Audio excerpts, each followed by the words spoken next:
जय श्री कृष्णा। राधे राधे। एक बार एक राजा था जो अंतर्निष्ठ था। वो अपने मन में ही भक्ति करता था और किसी को बताता नहीं था, कभी प्रकट नहीं करता था। लेकिन उसकी पत्नी जो थी वो निरंतर मंदिर जाती, रोज मंदिर जाती, रोज पाठ पूजा करती। तो उसको रोज डांटता रहता था कि तुम पूरे दिन पाठ पूजा करती रहती हो।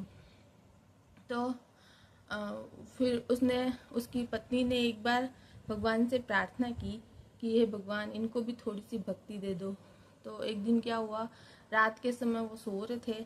सोते हुए उसका पति धूजने लग गया। तो पत्नी ने जैसे ही देखा तो उन्होंने देखने के लिए हाथ लगाया तो उनके उसके पति के मुख से निकला 3 बार राम राम राम।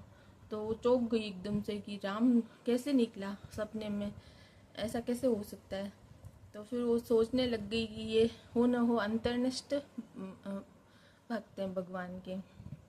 तो फिर सुबह हुई तो पत्नी ने पूरा घर सजा दिया अपना और ढोल नगाड़े बजाने लग गई। फिर उसका पति जब घर आया तो उसने पूछा क्या हुआ।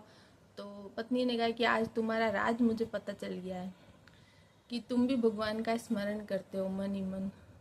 तो पति ने कहा कैसे चला। तो फिर पत्नी ने बताया कि रात को तुम सपना देख रहे थे और सपने में तुमने 3 बार राम नाम का उच्चारण किया।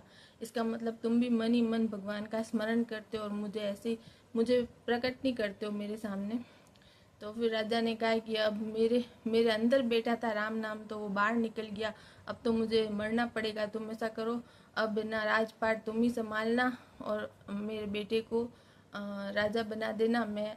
अब मैं जीवित नहीं रह सकता क्योंकि राम नाम मेरे अंदर बैठा हुआ था और वो बाहर प्रकट हो गया, इसलिए अब मैं जीवित नहीं रह सकता। मेरे राम अंदर से बाहर निकल गए और उसी समय उसकी मृत्यु हो जाती है।